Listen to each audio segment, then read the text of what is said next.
welcome back to our assembly for Permacircular Museum.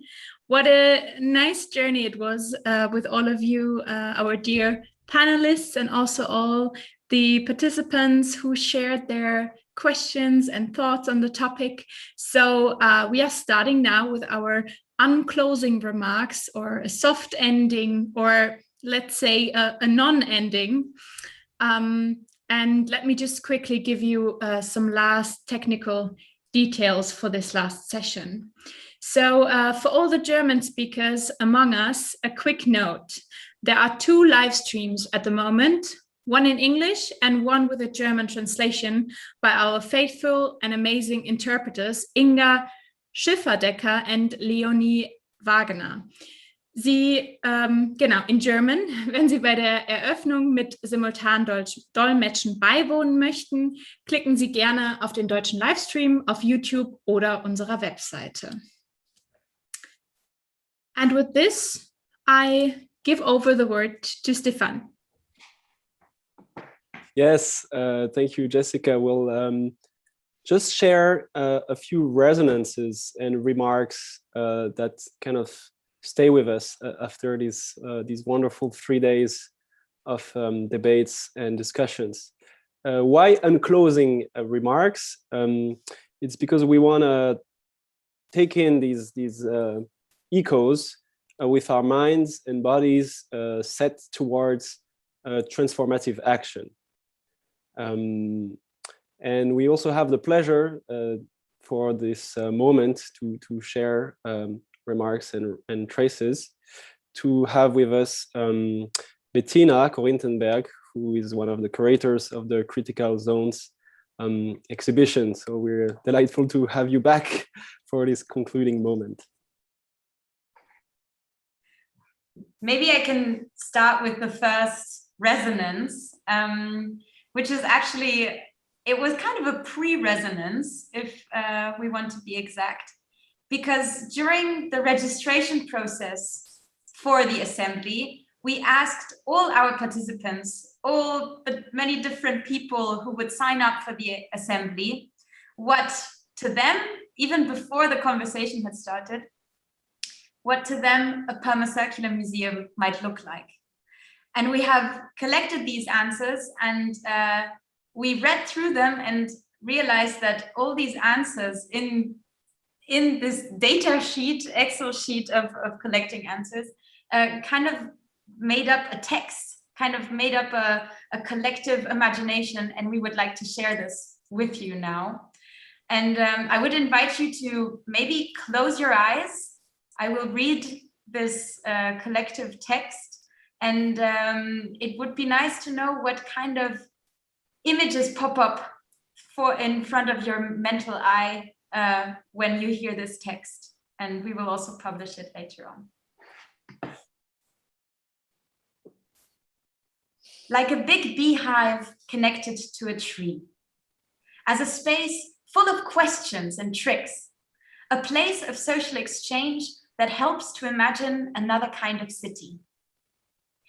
I imagine something open, transparent, that exists more in the in-betweenness of institutionalized and free public space. A place where borders between the outside and inside fade away. A place of tending and repair, open to people and other species. Open, light, calm, lively, encouraging, material, and filled with chances to learn. For me, a permacircular museum is a sustainable ecosystem where art serves environmental and social causes. A museum that openly shares and co-develops its practices and experiments with other institutions across the sciences and arts. It looks like a landscape, like a bigger picture, community-owned, hyperlocal, but tentacular, like a planetary mycelium, sustainable, future-oriented, and exemplary. A place that promotes diversity and sustainability, redefining categories of value and aesthetics, like weeds in a field. It looks like a museum of shared ownership and shared responsibility of the people in its immediate context, not just the staff. It could be a social place primarily filled with thoughts and fresh water.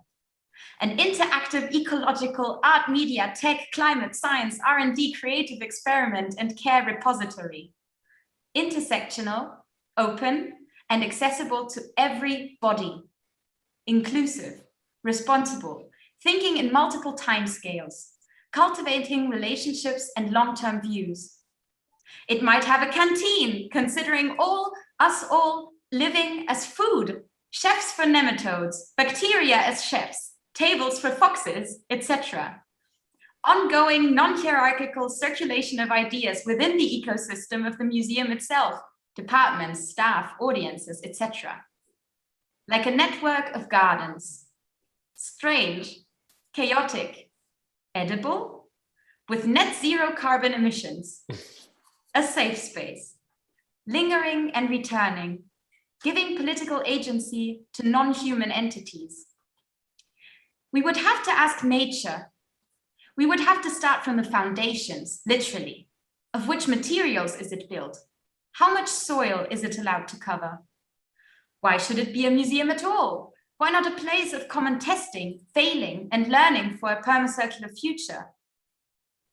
I'm not sure, but I'm very interested in the question what size, location, and structure of museums is most promising.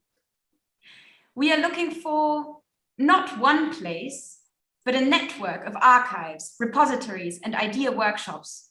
More specialization and less generalization too.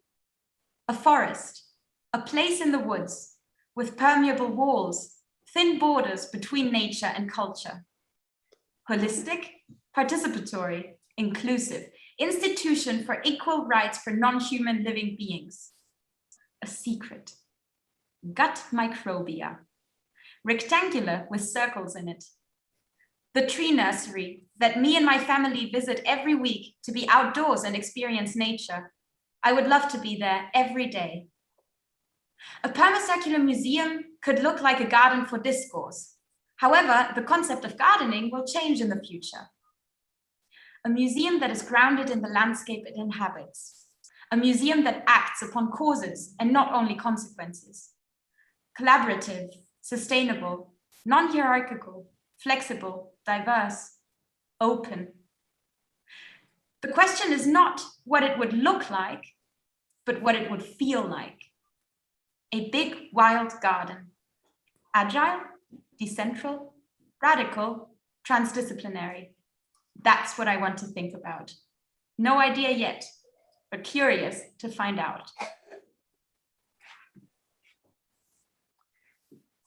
So that was our collective text from all of you, actually. And I hope maybe you recognize your words in there. And we want to say thank you for sharing these beautiful, beautiful short ideas with us. And wow. They will lead us in the next discussion. Yeah, wow. Thank you. It's beautiful, wonderful to have compiled all these thoughts. What is there to add? I mean, no, it's amazing. I think I'm just gonna stay on this rhythm or musicality of the words that you brought together, and just share a few words, or perhaps rather than, words that are about also inventing the language that we use to operate and do the work we do. I think some nice examples that came up during the last few panels were, for examples, we talk so much about collaboration. Could we talk about co-liberation? And instead of independent practices, interdependent practices. From cooperation, maybe move towards zooperation. And then how to get there. I take from the panel that had the chance to moderate earlier today, a simple but beautiful idea, I think, that institutions that need to change, they are normative system, but not only, there are also people, and we are people who sit in this context. And part of the how to get to that vision that was just brilliantly shared collectively. I mean, I don't think there's much to add. Is also about emotional and embodied processes. So some words in that regard that I like to keep and hopefully activate in further developments are, for example, grieving, composting, listening, trusting, and facilitating.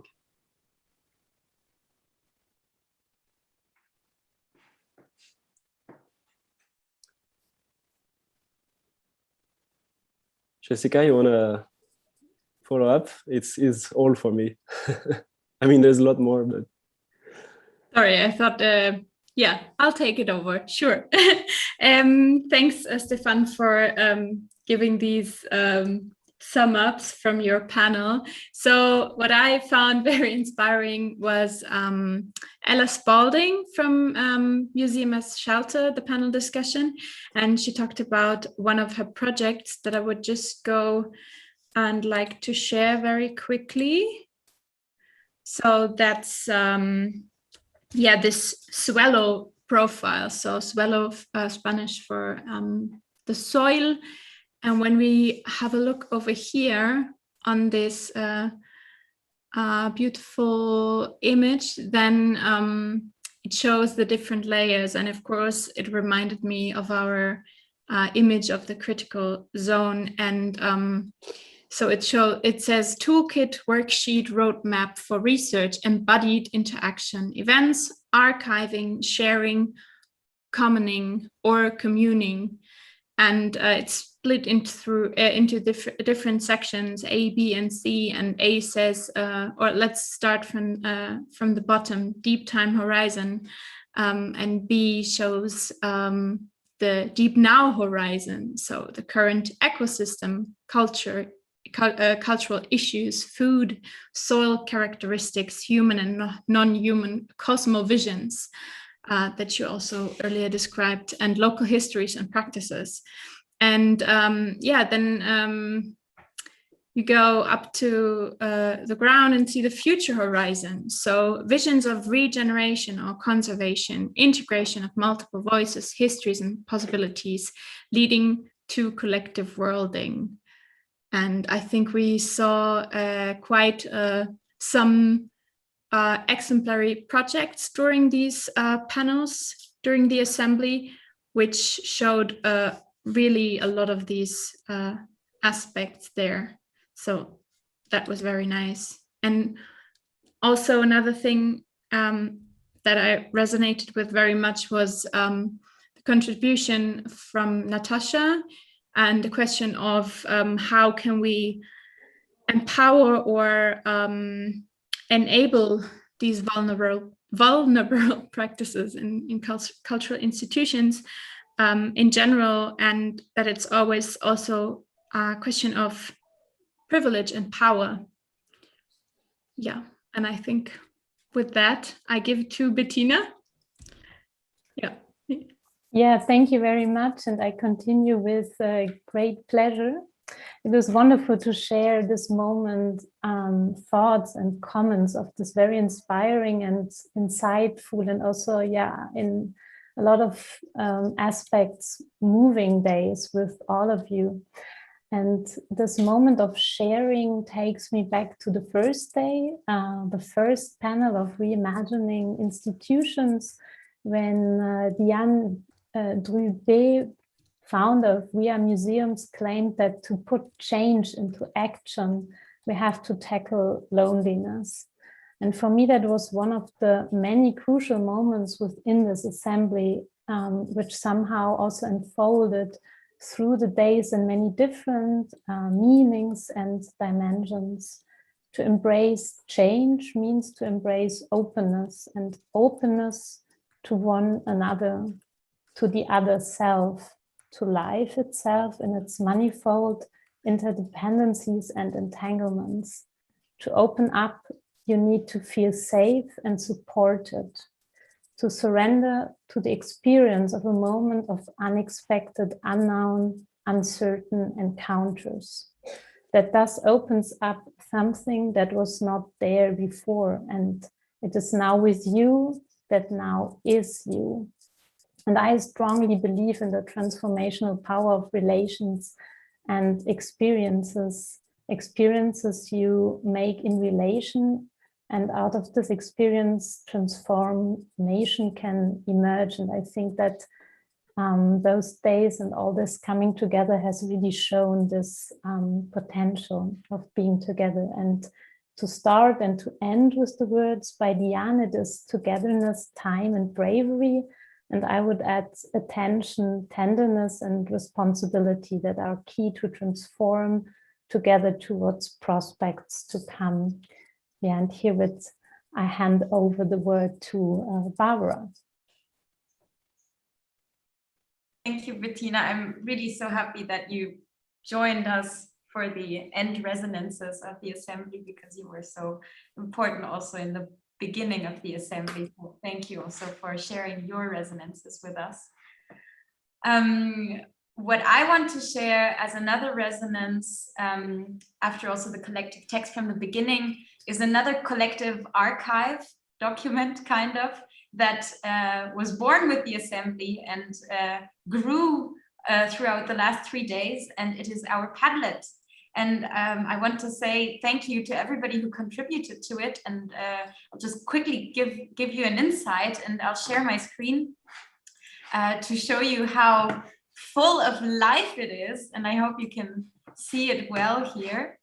So this is the Padlet that really keeps trace of all the 3 days that we had. So the day 1 with the opening remarks, the day the session with Mira, where she invited us to ground us in our listening bodies also. And then day 2 with Astarte's Horizons for Walking Back, for our back. And also the 2 panels that were really down to the materiality, so with the mobility and the terrestrial practices in exhibition making. And I thought it might be nice to kind of quickly retell the R's of the Art Footprint Manifesto. So refuse, reduce, reuse, recycle, rot, and react as strategies and tools that institutions can follow in becoming permacircular. And this is actually also one idea of the Padlet that we want to have here towards the end, kind of a harvest of ideas, a harvest of a toolkit of strategies, ideas, methods, imaginations that were shared during the last panels and conversations. And here's the Art Footprint Manifesto idea. There was also a comment from the Zero Waste organization, who had even more R's to share. There was the idea to take time completely differently and to have come to a different aspect of time slowly, to have slow business trips, which I liked very much. And last but not least, I quickly want to say that accompanying these 3 days, we also have a workshop going on from the Kitchen Firm Lab, which will take its final moment tomorrow in making vegan honey. And it was booked out quite fast, but the 3 facilitators, Max Kusuric, Fanny Kranz, and also the wonderful Karl from the Produktionskollektiv Wien, who made it possible, they have shared the recipe on our Padlet. So if ever you are interested in making vegan honey and how it works, you can find it here. You can even find a step-by-step tutorial in images without language. So yes, feel very welcome to come and have a look at our Padlet. This will be those are the traces of the assembly. So with this, back to you, Stéphane. Thanks, Barbara. We will now give an ending and give a conclusion to this incredible 3 days with sound and video performance by the sound artist Jorge Barco, who is also a curator at the Museum of Modern Art of Medellin in Colombia, an amazing institution. But before we leave you with Jorge, I would like to really express all my thanks and gratitude to the institution and to my wonderful colleagues, Barbara, Jessica, Daria, for the invitation and the fantastic cooperation. Of course, also a huge thank you to all the panelists, the moderators, the artists who activated the session. An enormous thank you to all the entire video studio of the ZKM, who you don't see, but they are with us and also around and behind us to support us in these Zoom and live stream configurations. So especially Andy Koch, Moritz Büchner, Peter Müller, Tim Vance, and Christina Zartmann. Thanks a lot to the interpreters, our interpreters from Baden Dolmetscher.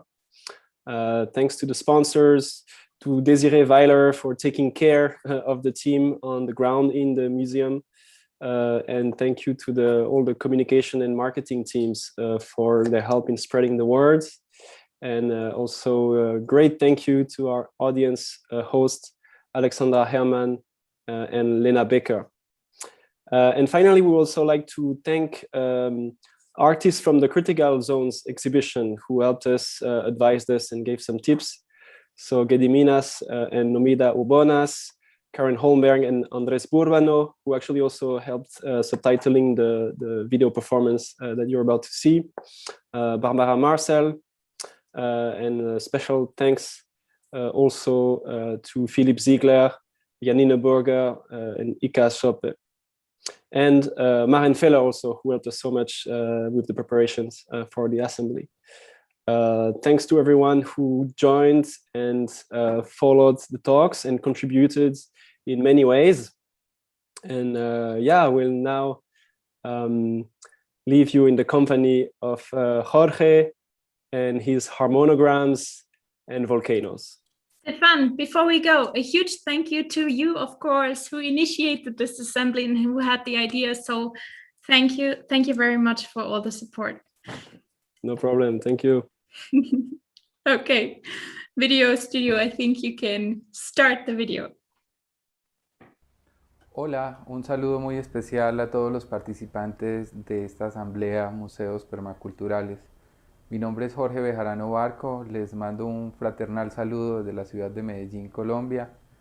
Estoy muy complacido de participar en este importante evento a través de mi proyecto Sonósfera, una reflexión que ha surgido en medio de la pandemia y el confinamiento durante el último año y que se materializa en parte a través de este video. Una reflexión que parte del sonido para indagar por la ecología y asuntos espirituales. Aparte de ser artista, he dedicado toda mi vida a trabajar en museos, especialmente los museos de arte de esta región, y considero que los museos son un lugar estratégico para llevar a cabo este tipo de reflexiones de carácter ecológico que competen no solo al mundo de la cultura, sino a la sociedad en su conjunto. Así que el museo podría servir, entre otras cosas, como un faro que ilumine estos tiempos tan oscuros que estamos viviendo, proponiendo reflexiones que nos ayuden a entendernos como una red de vida que está totalmente conectada y que requiere de nuestros compromisos. El video Sonósfera que van a ver utiliza, entre otras cosas, grabaciones de campo del volcán Nevado del Ruiz, ubicado acá en la región del eje cafetero, y múltiples sonidos armónicos y no armónicos hechos para el proyecto. Quiero mandar un agradecimiento muy especial a algunos amigos artistas que me han ayudado a materializar estas ideas: Jorge Cano, Andrés Burbano, Andrés Jurado, Juan Pablo Trujillo, Hugo Branco, así como a los organizadores de este evento. Espero que disfruten de esta sonósfera y que continúe la reflexión sobre los museos en estos tiempos a través de la ecología.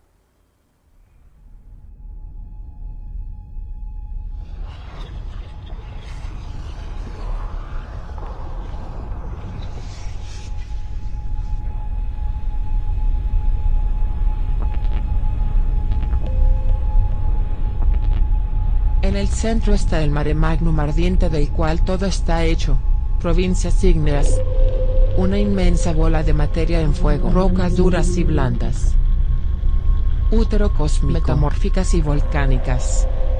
El viaje me llevó por estratos policromáticos. Presencié la explosión cámbrica. Atravesé capas intensas, areniscas y cristales, placas tectónicas, cuencas sedimentarias, hasta llegar a la capa vegetal. Desde aquí puedo contemplar las tormentas geomagnéticas, los astros y el universo infinito. La sonósfera.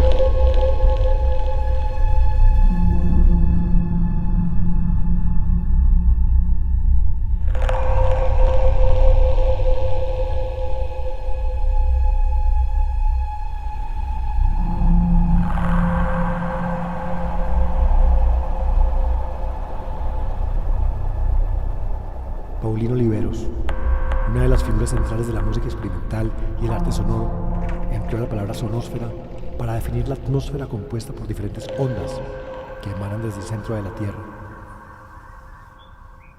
Un barrido completo de energías que incluyen magnetismo eléctrico, electromagnetismo, geomagnetismo, ondas cuánticas acústicas, resonando en lo personal, interpersonal, en la música, la Tierra y el cosmos mismo, en escalas físicas y metafísicas.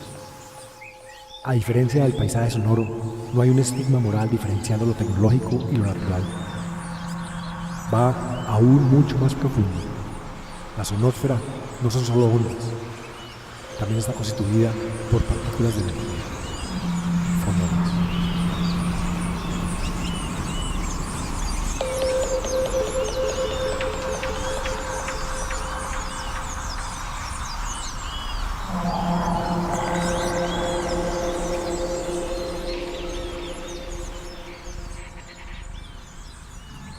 El más sencillo concepto de armonía habla de juntar una cosa con otra en un orden placentero.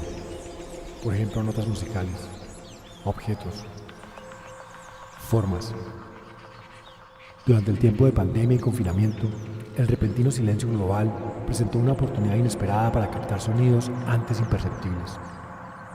Sonidos enlazados a las fuerzas naturales de la Tierra, desde el paisaje sonoro perceptible, fuerzas telúricas, ondas sísmicas, los movimientos de los volcanes, fenómenos sonoros, electromagnéticos y celestes que usualmente el ruido humano enmascara.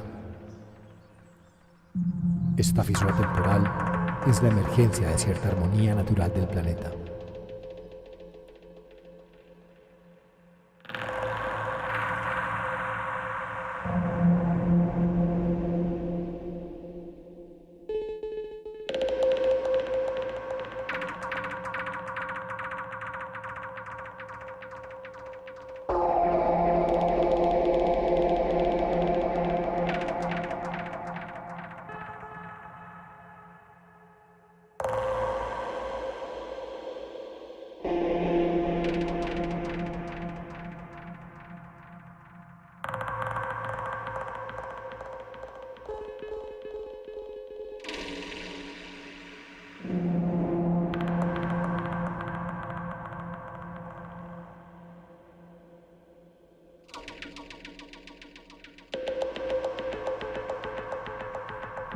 Una escultura cinética cuyo funcionamiento se remonta a los armonógrafos, un invento olvidado del siglo XIX, movido por péndulos que, a velocidad, generan patrones, dibujos geométricos, armonogramas.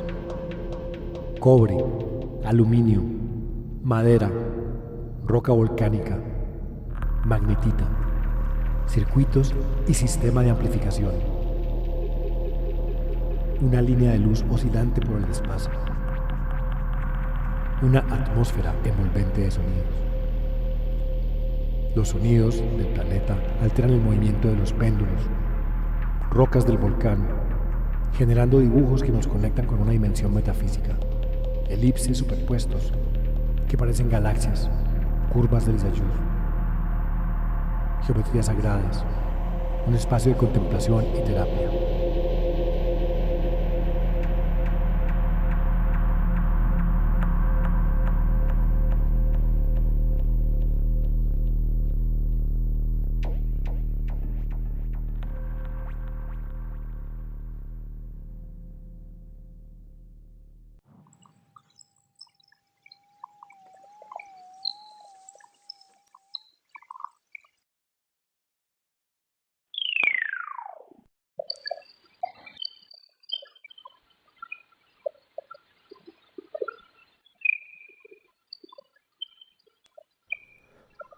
circuitos cooperativos, biosintetizador, bioelectricidad, bioelectromagnetismo, biología de la luz, electrofisiología, magnetoterapia, campo magnético, biomagnetismo, imanterapia, sintergética, rituales electromagnéticos, medicina eléctrica, cianobacterias, endosimbiosis.